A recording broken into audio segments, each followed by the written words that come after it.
সুপ্রিয় অষ্টম শ্রেণীর শিক্ষার্থী বন্ধুরা, আজকে আমি তোমাদের জন্য নিয়ে আসলাম 4.1 অধ্যায়ের 49 পৃষ্ঠায় উদাহরণ 3। এখানে আমাদের একটা অঙ্ক আছে 4x - 7y এর বর্গ নির্ণয় করো। এর বর্গ নির্ণয় করো। আচ্ছা, আমি যদি এই অঙ্কটা সমাধান করতে যাই তাহলে আমরা সূত্রের সাহায্যে বর্গ নির্ণয়টা দেখব। আচ্ছা, দেখি সমাধানটা করি। আচ্ছা, সমাধানে কি আছে? আমাদের মূল অঙ্কটা আছে 4x - 7y। এই অঙ্কটার বর্গ নির্ণয় করব, তার মানে কি এর বর্গ। আচ্ছা, সমান কি হবে?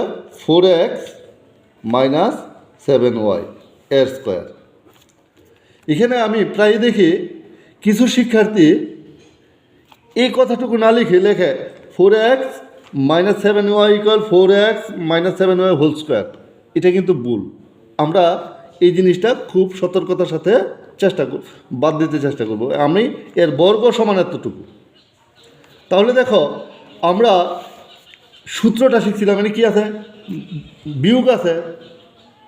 তা আমরা শিখছিলাম দুইটা রাশির বিয়োগ ফলের বর্গ সমান প্রথম রাশির বর্গ বিয়োগ 2 গুণ প্রথম রাশি গুণ দ্বিতীয় রাশি যোগ দ্বিতীয় রাশির বর্গ। যেহেতু বিয়োগ ফলের বর্গ, তাহলে আমি এই সূত্রটা প্রয়োগ করব।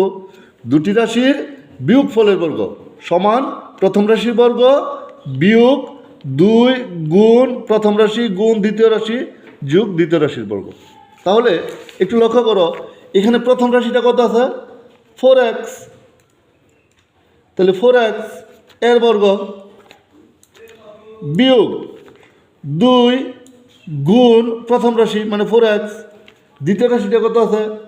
গুণ দ্বিতীয় রাশি মানে কি 7y যোগ দ্বিতীয় রাশির বর্গ। আচ্ছা, এখন দেখো আরেকটু লক্ষ্য করো, আমরা জানি এ স্কোয়ার মানে এ গুণ এ। তাহলে 4x স্কোয়ার মানে হচ্ছে 4x ইন্টু 4x।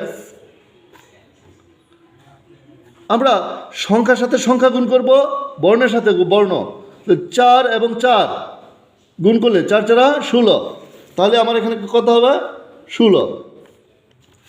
আবার এ গুণ এ মানে এ স্কোয়ার, তাহলে x গুণ x মানে x স্কোয়ার। এ আমার প্রথম পদটা গেল।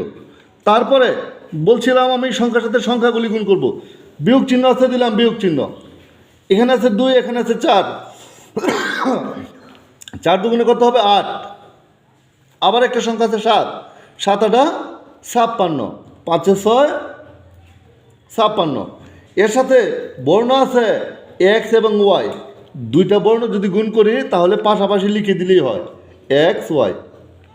তারপরে আছে যোগ চিহ্ন। তারপরে আছে 7y হোল স্কোয়ার। তাহলে আবার দেখো এই যে এটার মতো। তাহলে কী হবে? 7y হোল স্কোয়ার সমান সমান কী হবে?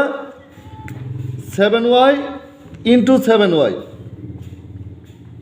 তাহলে সংখ্যার সাথে সংখ্যা গুণ। 7 গুণ 7, 7 × 7 = 49, অর্থাৎ 49। তাহলে কত হবে? 49। y ইন্টু y মানে y স্কোয়ার। দুইটা y থাকলে y স্কোয়ার। এই হচ্ছে আমার এই অঙ্কটার সমাধান। আমি আশা করব তোমরা এই অঙ্কটা বুঝতে পারছো। তারপর কোথাও বুঝতে সমস্যা হলে আমাকে জানাবে। ধন্যবাদ।